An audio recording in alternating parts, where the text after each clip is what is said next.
Quando você encontrar, fique de pé em reverência à palavra, por favor.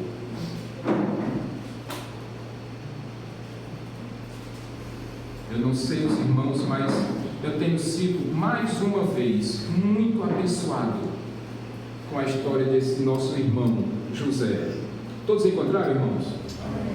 Eu vou pedir que nosso irmão Davidson leia do versículo 1 até o versículo 8.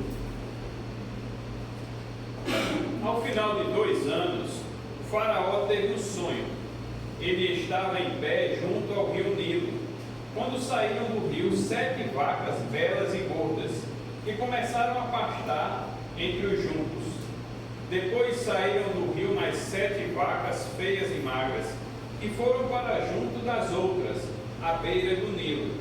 Então as vacas feias e magras comeram as 7 vacas belas e gordas. Nisso, o faraó acordou, tornou a adormecer e teve outro sonho. 7 espigas de trigo graúdas e boas cresciam no mesmo pé. Depois brotaram outras 7 espigas mirradas e ressequidas pelo vento leste. As espigas mirradas engoliram as 7 espigas graúdas e cheias. Então o faraó acordou e era um sonho. Pela manhã, perturbado, mandou chamar todos os magos e sábios do Egito e lhes contou os sonhos, mas ninguém foi capaz de interpretá-los. Ora por nós, por favor. Senhor Deus, mais uma vez, Pai, estamos aqui na Tua casa para aprender, Senhor, da Tua vontade, do Teu querer. Senhor, queremos agradecer a Ti, Pai, pelo Teu amor, pelo Teu cuidado, pelo Teu carinho, e que o Senhor fale ao nosso coração através da história do Teu Filho amado José, que Tu escolhesses para ser destaque ali do Egito e abençoar a sua família. Abençoa, Pai, os nossos irmãos através da leitura da palavra e da exposição da palavra através do nosso pastor. Que agradecemos em nome de Jesus, Senhor. Amém. Amém. Podem sentar, irmãos. Só contextualizando, só para relembrarmos, nós, domingo passado, ouvimos aqui na igreja a pregação com o nosso irmão Davidson, quando ele nos trouxe aquele período. Já fazia mais ou menos 11 anos que José estava preso, estava escravizado no Egito. E aí aquele homem, José foi parado numa prisão, e ele passou a servir ali o carcereiro, e de repente surgiram ali 2 homens, um chefe dos padeiros e o chefe dos copeiros, e cada um daqueles homens teve um sonho, e José interpretou aquele sonho, e depois tudo o que José havia dito aconteceu de fato, meus irmãos. E José pediu para aquele chefe dos copeiros: olha, lembra de mim quando você estiver lá de volta com o faraó. Mas o capítulo 40, meus irmãos, termina dizendo que aquele copeiro, ele se esqueceu de José. Ele se esqueceu da interpretação do sonho que José havia dado para ele. Ele esqueceu, meus irmãos, que havia sido ajudado por José. Mas aí nós chegamos agora no capítulo 41, e os versículos que foram lidos agora há pouco, meus irmãos, dizem que Faraó teve um sonho. E pense num sonho bacana. O faraó vai dormir, meus irmãos, ele naquela cama. Imagina, como é que deve ser, meus irmãos, a cama de um faraó? Ou como deveria ser naquele tempo a cama de um faraó? Deve ser uma cama muito bacana, para a pessoa ter uma noite de sono tranquila, sossegada. Mas acontece que aquele faraó teve um sonho, e aquele sonho mostrava para ele 7 vacas gordas, bonitas, pastando ali, saindo do rio Nilo. E de repente, não mais que de repente, meus irmãos, o texto vai dizer que surgem ali outras 7 vacas, magras, parecendo, Alberto, aquelas vaquinhas do sertão na época de seca, quando as bichinhas estão lá, se acabando de sede, mostrando as costelas. Mas aí o texto diz, meus irmãos, que essas vacas magras, feias, ruins, elas comem as 7 vacas gordas. E se isso não já fosse doido o suficiente, o texto vai dizer que depois de ter comido as vacas gordas, aquelas vacas magras permaneciam magras. Não me pergunte como é isso, porque eu nunca vi vaca comendo outra vaca. Mas o texto diz que o sonho foi assim. E então o faraó se acorda assustado, Daniel. Nada é isso, uma vaca comendo outra, uma vaca gordinha, bonita, sendo devorada por uma vaca magrela, e a vaca continua magrela, e faraó se acorda assustado. Quando ele olha à sua volta, não encontra nada, não vê nada. Na cabeça dele, é só um sonho, é só um sonho. E aquele homem volta a dormir. Mas aí vem o sonho de novo, Rosinaldo. Só que dessa vez eram 7 espigas de trigo cheias. Mas logo em seguida vieram 7 espigas de trigo sequinhas, murchas. E aquelas 7 espigas murchas comem as 7 espigas cheias. E então o faraó também se acorda assustado de novo, esbaforido. Sabe quando a gente tem um pesadelo, que a gente se acorda meio agitado, às vezes até meio suado? Eu imagino que foi assim que o faraó se acordou. Aí amanheceu o dia, meus irmãos, e o faraó manda chamar, Mari, os sábios, os religiosos da sua época, aqueles homens que eram responsáveis por tentar interpretar os sonhos do faraó. Porque, meus irmãos, naquele momento acreditava-se que os deuses, eles se revelavam aos humanos através de sonhos. Isso não é estranho, meus irmãos, porque nós sabemos que Deus se revelava aos seus profetas também através de sonho. Então nada de novo. Mas aqueles homens, eles não foram capazes de interpretar o sonho de faraó. Eu fico pensando, Cícera, aqueles sábios do Egito, rapaz, 7 vacas gordas, depois 7 vacas magrinhas, que comem as 7 vacas gordas. Aí depois o faraó me vem com 7 espigas de trigo cheias, e depois mais 7 espigas de trigo vazias, e ninguém conseguia chegar num consenso. Ninguém sabia o que danado era aquilo que o faraó havia sonhado. Resultado, nenhum deles foi capaz de interpretar o sonho de faraó. Mas o versículo 1, meus irmãos, vai dizer que fazia quanto tempo? Quantos anos? 2 anos. Ou seja, José estava há 11 anos preso quando surgiu ali o copeiro. Capítulo 40. No capítulo 41, agora o autor vai dizer que 2 anos se passaram. Ou seja, 13 anos que José estava escravizado no Egito, meus irmãos. E como é que nós podemos ter certeza dessa conta? Porque no versículo 46, o texto vai nos dizer que José começou a servir o faraó com 30 anos. Ou seja, 30, menos 17 que ele tinha quando foi vendido pelos seus irmãos. 13 anos que José estava escravizado no Egito. E meus irmãos, 13 anos José preso, longe da sua família, longe da sua casa, mas ele continuava servindo ao seu Deus com excelência. 13 anos, primeiro escravo de Potifar, tomando conta dos objetos, dos negócios de Potifar.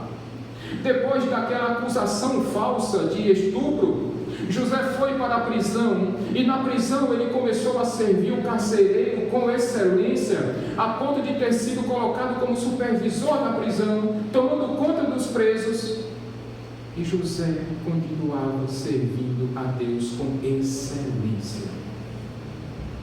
Muitas vezes, meus irmãos, a gente observa aqui, por que eu fiz essa conta?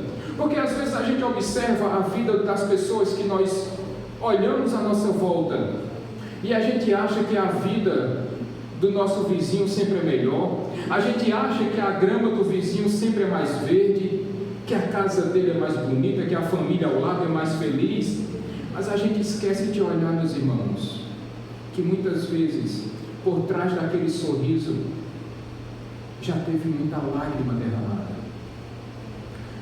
Eu vou dar um exemplo aos irmãos. Pense nos irmãos aqui que têm diploma de curso superior. Aí nós temos Alberto, nós temos Davidson, Elisângela, quem mais? Aí nós temos curso técnico, aí nós temos Lena, nós temos Cícera tem curso técnico, né? Tem. O outro Davidson tem, a sua irmã Rosinaldo, Rejane tem curso técnico de enfermagem, Beatriz está cursando agora curso superior, tem curso técnico também de cuidadora de idosos. Mas aí a gente olha, porque olhar o diploma é muito fácil. Patrícia está fazendo também um curso técnico, né, Patrícia? Então a gente olha e pensa, não, mas a vida deles é fácil. Fazer um curso superior é fácil demais, é tranquilo demais. Aí o camarada está lá se dedicando. Bia, qual é a sua carga horária de estudos por dia? Quantas horas, mais ou menos? 2 horas por dia. Aí termina os estudos, vai para onde de tarde? Vai trabalhar. E chega de noite. E quando chega à noite, vez por outra, tem que passar aquele conteúdo ainda na faculdade, não é? Aí a gente olha, não, mas ser jovem é fácil, é tranquilo, sossegado. Só quem sabe, meus irmãos, é quem está passando pela luta. Para poder chegar, Alberto, naqueles 2 diplomas que está lá na parede do apartamento. Rapaz, quantas horas de estudo e trabalho juntos? Entrava pela noite e madrugada. Davidson, para chegar no mestrado, rendeu? Gente. Elisângela, para chegar nesses 2 diplomas, ela está fazendo agora pós-graduação. Aí vem igreja, casa, trabalho e casamento. Dá trabalho, gente. Mas às vezes a gente pensa que só a nossa vida é mais difícil. Aí quando a gente vê uma pessoa bem sucedida, aí é que a vida é boa. Está vendo aí? Quando termina de construir a casa, Francisco, ó o casarão, está fazendo um arranha-céu aqui no Valentina, olha mesmo. Vai olhar quantas horas de trabalho, quanto esforço, quanta renúncia foi feita para poder juntar dinheiro, construir a casa, sair do aluguel e poder dizer assim, essa casa foi Deus que me deu. Dá trabalho, gente, dá trabalho. Aí a gente olha para a vida de José e não vê que foram 13 anos de luta e de sofrimento, como escravo, preso, mas em nenhum momento José deixou de servir ao seu Deus com excelência. Essa é uma primeira lição para nós tirarmos nessa noite, meus irmãos. Apesar das dificuldades, da luta, do sofrimento, sirva a Deus, se envolva com as coisas de Deus, e fatalmente Ele vai se envolver também com as suas coisas. Aí o texto vai seguindo, meus irmãos, do versículo 9 ao versículo 13. Então, a providência de Deus está agindo, Daniel e Cleide. A providência de Deus está agindo porque vai dizer que o copeiro, 2 anos depois, se lembrou do pedido que José havia feito a ele. Tanto que o copeiro disse, eita, agora estou me lembrando das minhas faltas, dos meus pecados. Faraó, lembra quando o Senhor me mandou para a prisão? Eu e o chefe dos padeiros? Pois quando nós estávamos lá, cada um de nós teve um sonho. Mas acontece que não tinha ninguém que interpretasse os nossos sonhos. Mas havia um jovem hebreu lá na prisão. E ele interpretou os nossos sonhos. E tudo aquilo que ele havia dito se cumpriu. os nossos sonhos foram completamente realizados, porque ele interpretou, e o resultado, o chefe dos padeiros está enforcado, e eu voltei a servir o Senhor. Outra lição que nós tiramos aqui é que Deus não se esquece de nós, meus irmãos. Já fazia 2 anos, o copeiro havia se esquecido, mas Deus não. Tanto que a providência de Deus fez com que o copeiro se lembrasse e disse: eita, agora eu estou lembrando das minhas faltas. Deus não se esquece de você, Deus não se esquece de mim.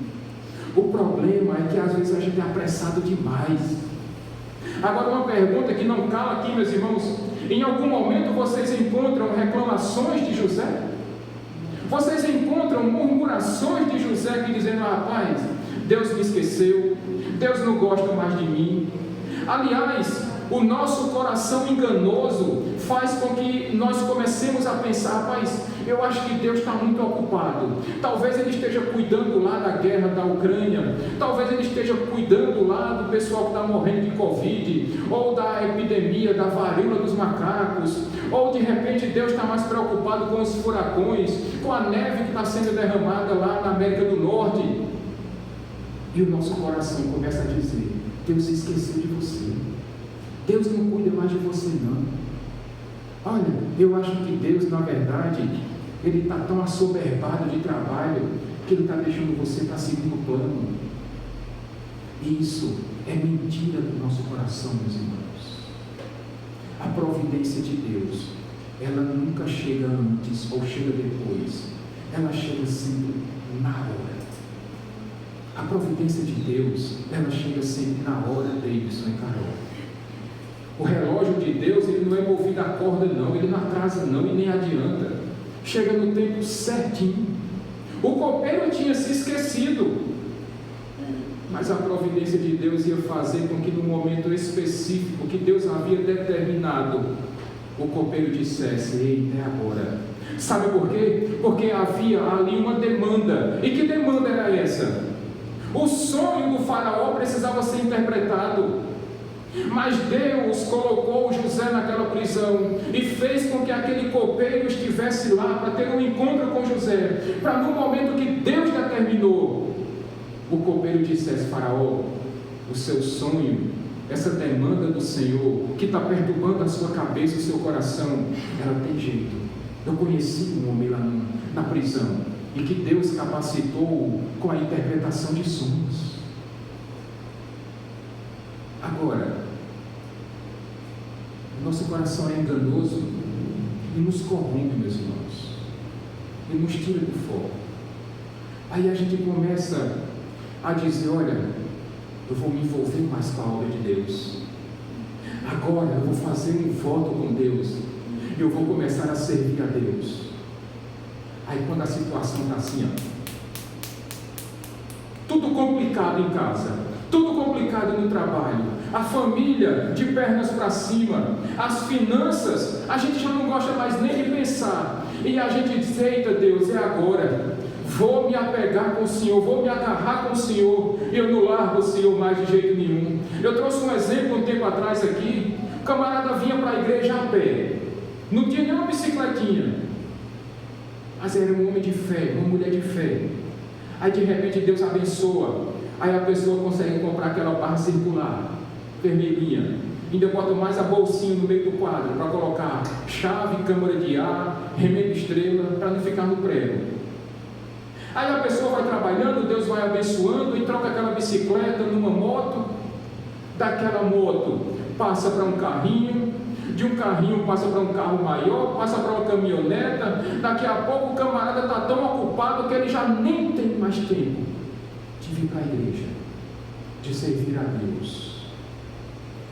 E aí é quando Deus, estica a corda de novo. Sabe por quê, meus irmãos? Porque o nosso coração nos engana, ele é corrupto, o nosso coração. E quando está tudo muito ruim, aí a gente se lembra de Deus. Mas quando as coisas começam a melhorar, quando a gente começa a ficar de pé, se erguer, aí o nosso coração: ei, deixa Deus para lá, vai viver a tua vida, vai cuidar dos teus negócios, porque se você deixar os seus negócios de lado, você vai começar a perder dinheiro e você vai voltar a andar lá naquela bicicletinha. E você se esquece que tudo que você tem foi Deus que te deu. Foi Deus que te deu. Eu tenho um exemplo aqui, quinta-feira, quem esteve na igreja vai lembrar. A pessoa está com um problema de saúde muito sério na família, muito sério. E aí percorre os hospitais, os médicos, os PSFs, as policlínicas. E quando não consegue solução em canto nenhum, o que é que a pessoa diz? Agora é só quem? Agora é só Deus. A pergunta que eu faço: e desde quando deixou de ser Deus? Desde quando Deus deixou de ser a autoridade suprema sobre nossas vidas? Desde quando as coisas começaram a acontecer à revelia de Deus, sem que Deus desse a permissão, ou sem que Deus desse o seu ok? Meus irmãos, tudo o que nós temos, o que nós somos, e tudo aquilo que nós viemos a ter, vem de Deus. E nada vai ser resolvido pela força do nosso braço. Tudo tem que ser pela permissão e no tempo certo de Deus. Aí o faraó ouviu toda aquela conversa do copeiro, versículos 14 a 16, e o faraó disse: mande chamar aquele rapaz lá, eu quero falar com ele. E o texto vai dizer, Vitor, que mandaram às pressas chamar lá José, lá na prisão. E quando chegaram na prisão, tiraram lá, mandaram trocar a roupa de José. E preste atenção nesse detalhe: todas as vezes que José recebe uma roupa nova, alguma coisa vai acontecer. Mandaram colocar uma roupa nova em José, mandaram raspar, barbear José. E eu fico pensando que naquele tempo, Rosinaldo, parece que era um costume egípcio que os homens eram totalmente depilados. Então devem ter metido tesoura para cima ali José, deixado ele careca, sem pelo, e disseram: José, apressa que o rei, o faraó, quer falar com você. E meus irmãos, levaram José à presença do faraó. E quando ele chegou na presença do faraó, o faraó fez aquela pergunta: ei menino, é você que interpreta sonhos? Porque eu tive um e preciso que você interprete-o para mim. E a resposta de José, meus irmãos, é fantástica. Porque José disse: isto não depende de mim, mas Deus dará uma resposta favorável ao faraó. Meus irmãos, José foi matriculado em qual escola mesmo? Escola do sofrimento. E parece que José aprendeu todas aquelas disciplinas com excelência. Porque naquele momento em que o faraó perguntou: você pode interpretar os meus sonhos? Qual foi a resposta de José? Isto não depende de mim. Ei, para quem José estava dando a glória? Para ele ou para Deus? A glória toda de José era para Deus. Naquele momento, meus irmãos, José poderia ter dito: oxe, eu já nasci pronto, faraó. Manda qual é a dúvida, que eu respondo agora. Mas acontece, meus irmãos, que José havia sido matriculado e ele aprendeu tudo naquela escola do sofrimento.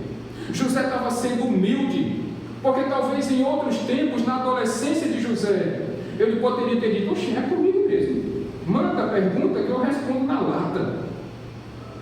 Mas José disse: não, isso não depende de mim não, faraó.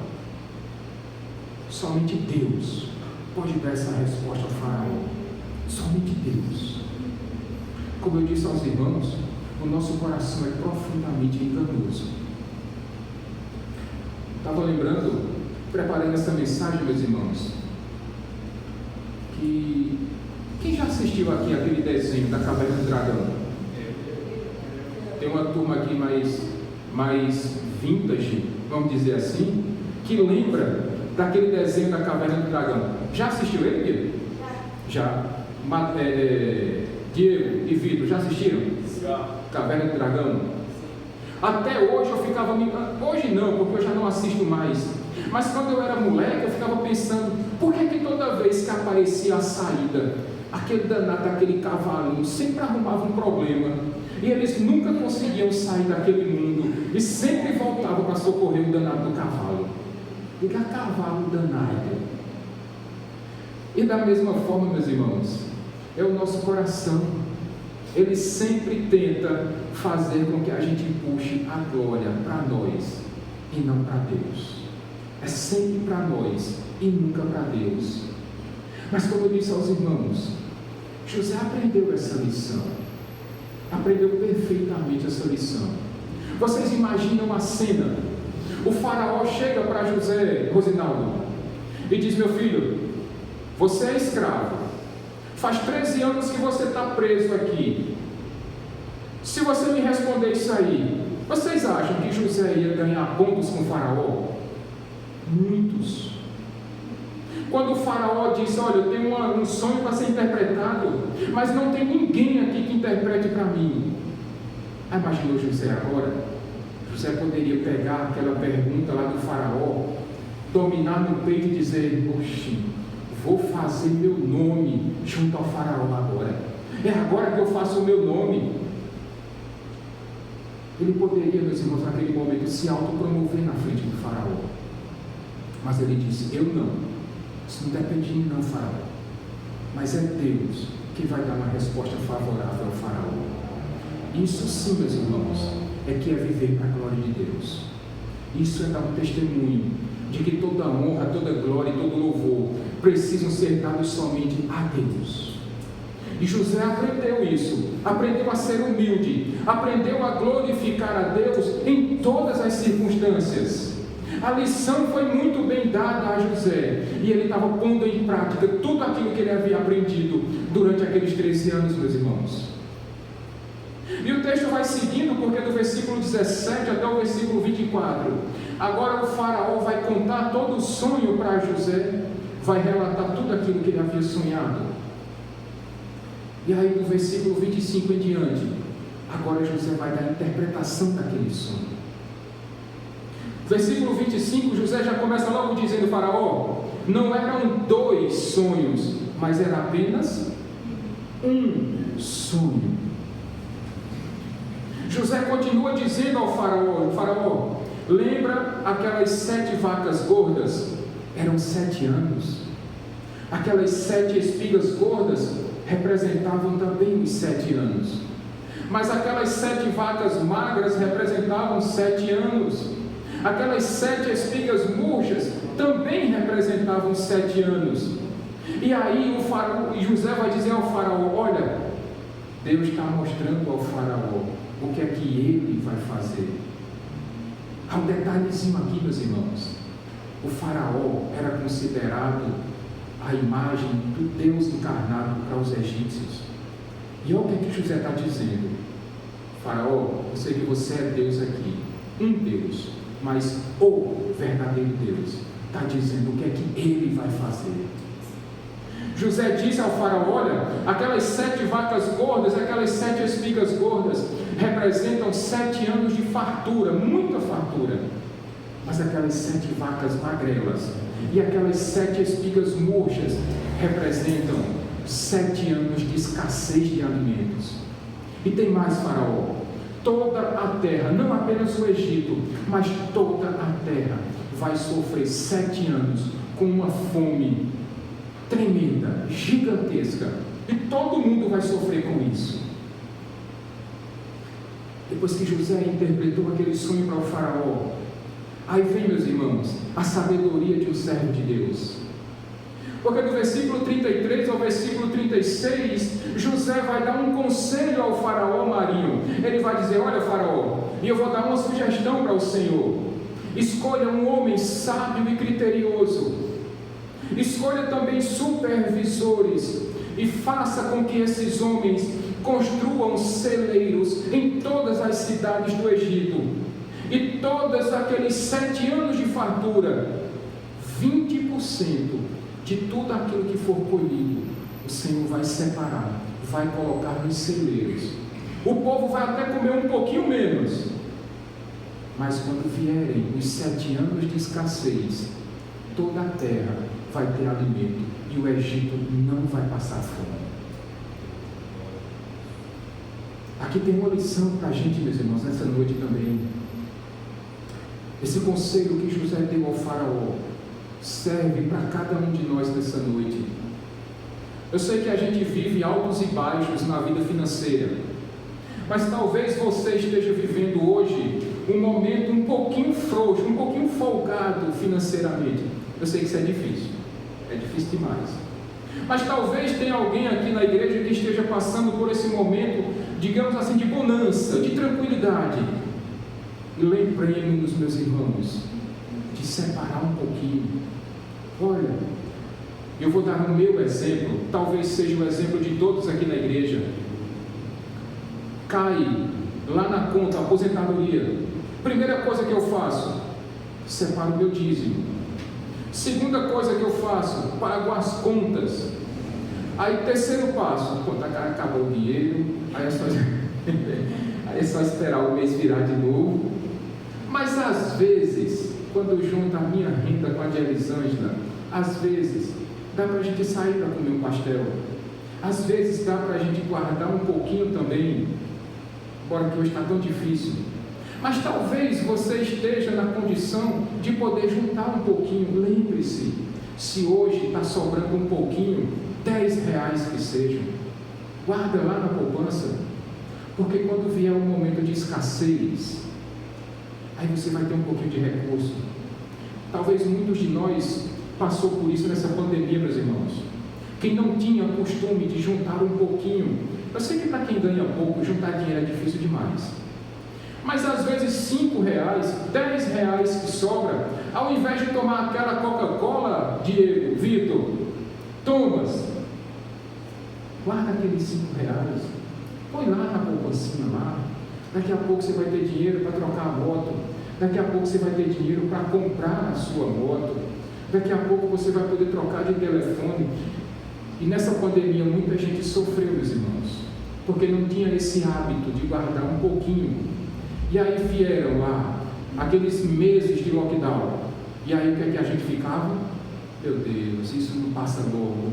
E a gente querendo voltar a trabalhar porque o dinheiro já tinha acabado. E a comida se acabando. E muita gente desesperada porque a despensa vazia. E foi nesse momento em que muitas igrejas socorreram os seus membros, porque era muita gente para pouca comida. Mas eu dou glória a Deus, meus irmãos, que pelo menos nessa igreja ninguém dormiu sem ter pelo menos 3 refeições em casa. Louvado seja Deus por isso. Mas fica, meus irmãos, o ensinamento. Se você puder, se você conseguir, guarda um pouquinho, esquece aquele dinheiro lá na poupança, porque talvez um dia você venha precisar, e quando você precisar, você vai ter aquela reserva. Amém, gente? E é evidente que o faraó gostou dessa conversa, é lógico. Versículo 37 e 38, o faraó gostou dessa ideia juntamente com os seus conselheiros. Mas a pergunta que o faraó vai dizer: agora, aonde é que eu vou encontrar um homem com todas essas qualidades e que tenha em si o Espírito Divino? Detalhezinho, meus irmãos. Em algum momento José disse: faraó, escolha para o Senhor, para o Egito, alguém competente, que tenha recursos, inteligência, qualidade.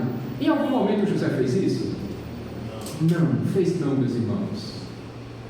Mas a pergunta, Potifar, lá no capítulo 37, ele percebeu que quando José chegou em sua casa, a bênção de Deus estava sobre ele. Quando José chegou na prisão, o carcereiro também percebeu que o Senhor estava com José. Quando aquele copeiro e o padeiro falaram dos seus sonhos a José, eles também perceberam que Deus estava com José. E é evidente que o faraó também percebeu. O faraó percebeu essas qualidades em José. Tanto que quando vai chegar agora, Davidson, no versículo 39, o que é que o faraó vai dizer a José? Disse, pois, o faraó a José: uma vez que Deus lhe revelou todas essas coisas, não há ninguém tão criterioso e sábio como você. Faraó também percebeu essas qualidades, esses atributos em José. Agora, meus irmãos, há uma outra questão aqui. Quantos anos já fazia que José estava preso? 13 anos, sem reclamar, sem murmurar. E há uma outra questão aqui também, Bia e Carol. Quando José estava na casa de Potifar, o que é que ele fazia lá? Administrava os bens de Potifar. Aí depois José foi levado para a prisão. E o que é que José fazia lá? Lidava com quem? Com os presos. Traduzindo, durante todos esses anos de prisão, Deus estava treinando e capacitando José. Na casa de Potifar, Carol e Bia, José estava sendo capacitado para ser um gestor de negócios, porque ele cuidava muito bem dos negócios de Potifar. Depois, quando José foi lá para a prisão, Deus capacitou José com a gestão de pessoas, porque ele lidava muito bem com os presos. Agora eu pergunto a vocês, a capacitação de Deus naqueles 13 anos foram proveitosos ou não para José? Muito! E por que nós reclamamos tanto quando Deus nos coloca em empregos que nós achamos que não é o melhor para nós? Aprenda, Marinho, nós estávamos conversando isso antes do culto. Aproveite, absorva todos os cursos de capacitação que você puder. Alberto, aprenda todas as áreas que você puder trabalhar. Bia, passe em todos os setores do McDonald's que você puder, porque se um dia Deus te coloca na gerência daquele lugar, você vai saber administrar muito bem todos os setores daquela lanchonete. Quando nós treinamos e somos treinados por Deus, muitas vezes, meus irmãos, em situações adversas, não reclame não. Aprenda, se esforce, porque em algum momento da sua vida você vai poder utilizar esses talentos que Deus te deu para coisas muito maiores. Para coisas muito maiores. Quando eu cheguei nesse ponto, meus irmãos, porque não apenas nos trabalhos, não apenas nos divertimentos, mas na nossa vida pessoal, meus irmãos. Quando Deus tirou minha visão, tirou meus rins, aí eu fui reaprender a ler e escrever em braille. E aí, antes do transplante, eu aprendi a ler e escrever em braille. Aí depois do transplante eu precisei parar um tempo. E quando eu voltei, meus irmãos, lá para a escola onde ensinava o braille, a ler e escrever, naquele lugar, Patrícia, eu conheci uma jovem, mais jovem do que eu na época, diabética, que já tinha perdido a visão. Os rins já estavam quase paralisados. Mas aquela moça se recusava a fazer o tratamento, Cícera. E ela se revoltou a tal ponto com as pessoas e com Deus, que ela começou a estragar o resto da vida dela. Aí ela já comia açúcar demais, e ela já ia para festas demais, e ela já não tinha mais uma vida regrada e controlada, ela já nem queria mais aprender o braille direito, e Deus me deu o privilégio, ao mesmo tempo a responsabilidade, de evangelizar aquela moça. E quantas vezes, meus irmãos, eu escutei aquela moça chorando, por causa do sofrimento de não enxergar, de saber que ou ela fazia hemodiálise, ou ela ia morrer, ou ela faria um transplante, ou ela não escaparia.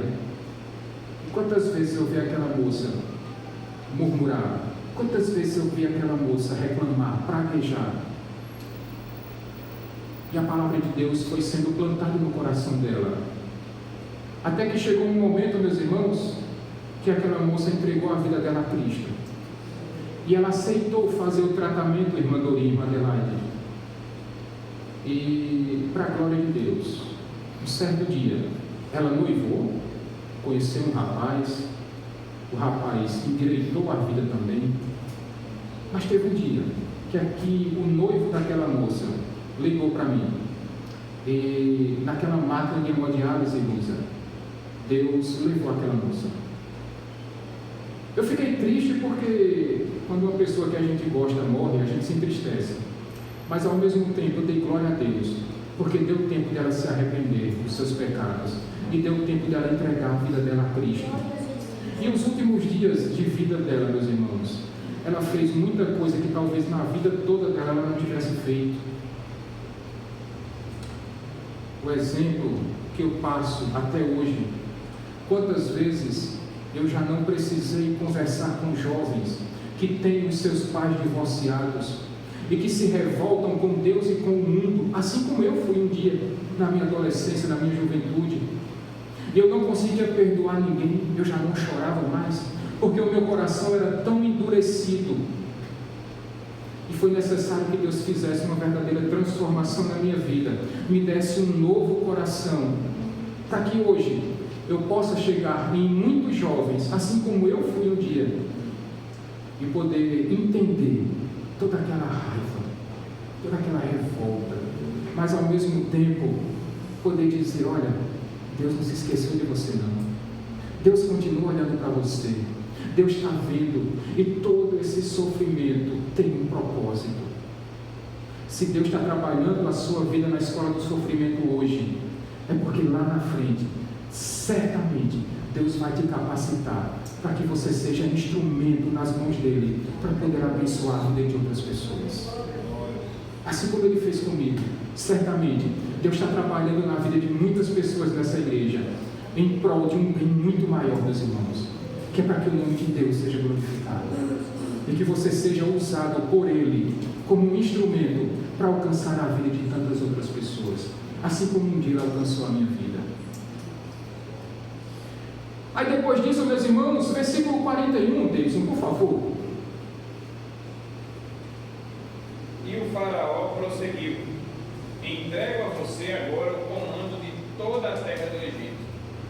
Rapaz, de escravo, vendido pelos irmãos, supervisor de presos, fugindo de uma mulher tarada, agora José, governador do Egito.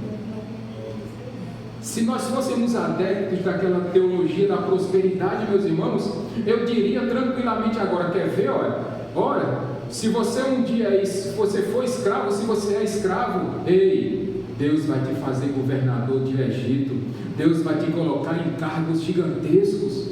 Se nós fôssemos adeptos dessa teoria, não teologia, teoria da prosperidade, eu diria: ei, faça um voto aí, dê um dízimo bem gigante agora, e Deus vai te abençoar 10 vezes mais. Você vai ver, se você hoje é desempregado, amanhã você vai ser patrão. Se hoje você ganha X, amanhã você vai ganhar 100X. Mas é isso que o texto está dizendo? Absolutamente não, meus irmãos. Mas a lição que José aprendeu, e que eu e você precisamos aprender, é que nós precisamos ser fiéis a Deus, como escravos ou como governadores do Egito, ou não tendo nada, ou tendo muito, ou estando desempregados, ou sendo muito bem empregados e qualificados em nosso emprego, ou não tendo estudo nenhum, ou sendo pós-doutor, ou não tendo o que fazer, ou tendo muita coisa para fazer. Seja fiel a Deus no pouco e no muito. Seja fiel a Deus na escassez e na bonança. Seja fiel a Deus nos dias difíceis, e seja fiel a Deus também nos dias de bênçãos. Porque essa foi a atitude de José, e essa deve ser a minha e a sua atitude. O texto segue dizendo, meus irmãos, que o faraó tirou o anel do seu dedo, que representava o selo real, e colocou em José e disse: olha, você vai mandar em todo mundo aqui no Egito, menos em mim. Todos vão obedecer você, menos eu. Todos vão fazer aquilo que você diz, menos eu. Outro detalhe, o faraó mandou colocar uma roupa nova em José. Olha mesmo, toda vez que José recebe uma roupa nova, parece que o negócio muda para o lado dele. Foi colocada uma corrente de ouro no pescoço de José, e ele agora passou a ser o segundo na hierarquia do Egito. Versículo 45 vai dizer que o faraó deu um novo nome a José, chamado Zafenate. Como é? Zafenate Paneia, é isso mesmo. Também lhe deu uma esposa chamada Azenate. E meus irmãos, quer ver outra coisinha bacana? Tem um ditado popular que diz que a ocasião faz o ladrão. Isso é uma mentira deslavada, meus irmãos. José estava no Egito, recebeu o nome egípcio, foi-lhe dado uma mulher egípcia, ele governou, ele ordenou, ele dava ordens a pessoas egípcias. Mas José se tornou um egípcio? Não. José continuava sendo temente a Deus.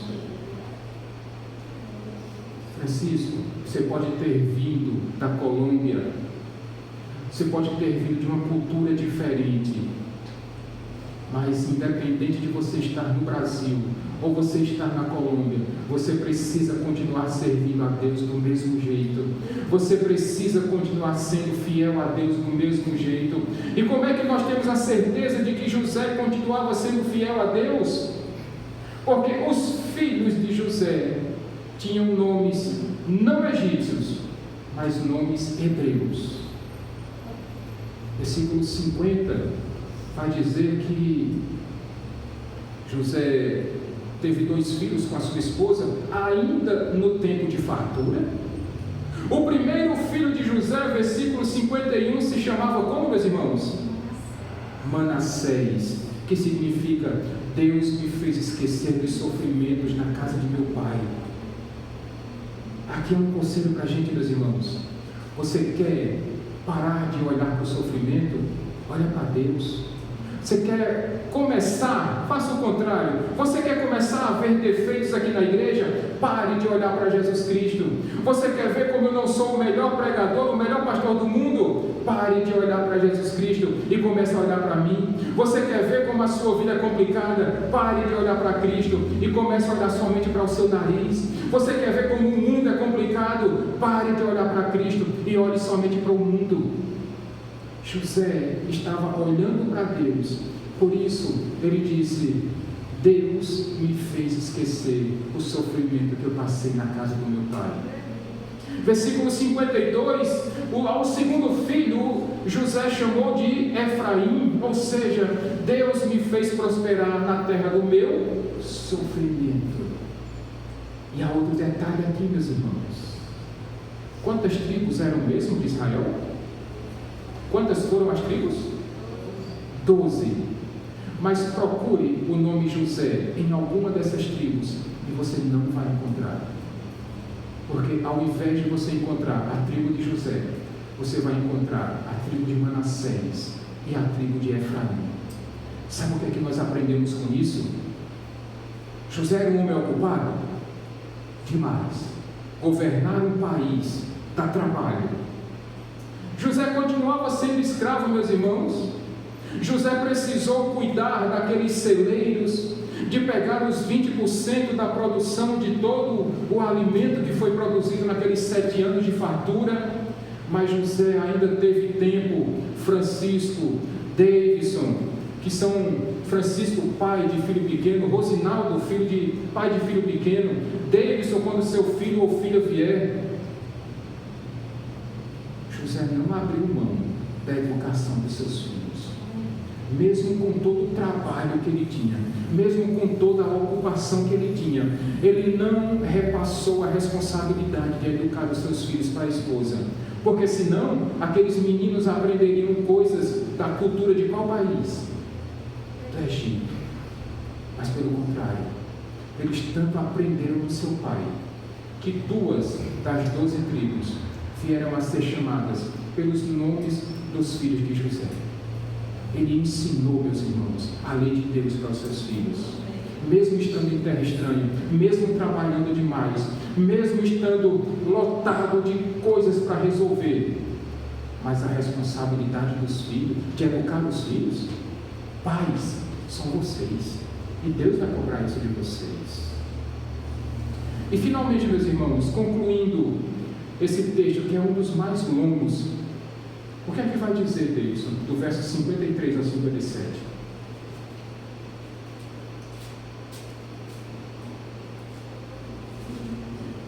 Assim, chegaram ao fim os 7 anos de fartura do Egito, e começaram os 7 anos de fome, como José tinha predito. Houve fome em todas as terras, mas em todo o Egito havia alimento.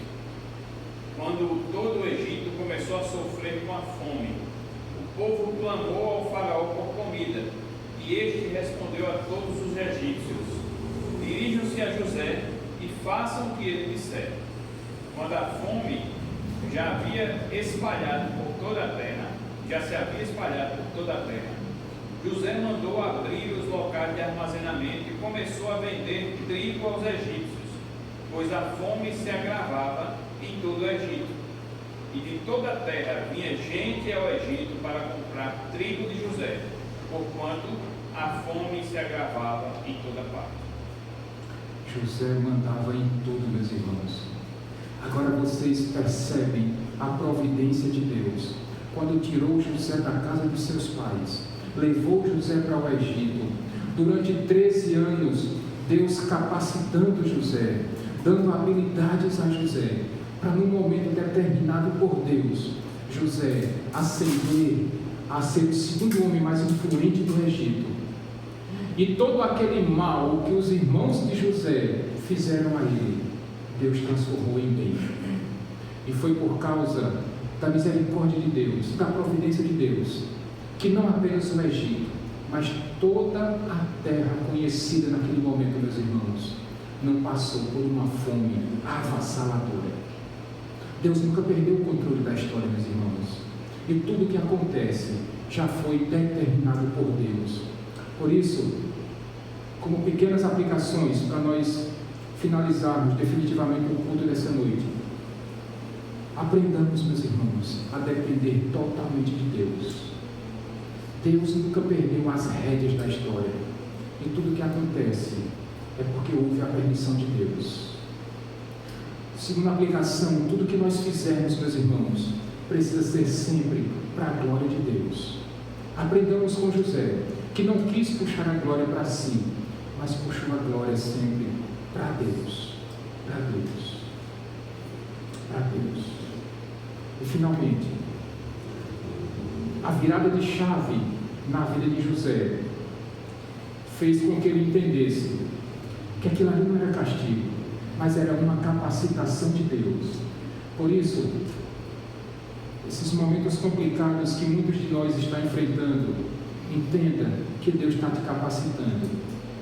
Em nome de Jesus, coisas muito maiores Deus está preparando para a sua vida. Mas hoje Ele está te capacitando, hoje Ele está te treinando, hoje Ele está colocando em você informações, treinamentos, aqueles 5 S's, Marinho, lá do treinamento. E Deus está colocando informações em você, para no tempo determinado por Ele, pela providência dEle, você coloque tudo isso em prática. Amém, meus irmãos? Vamos ficar de pé.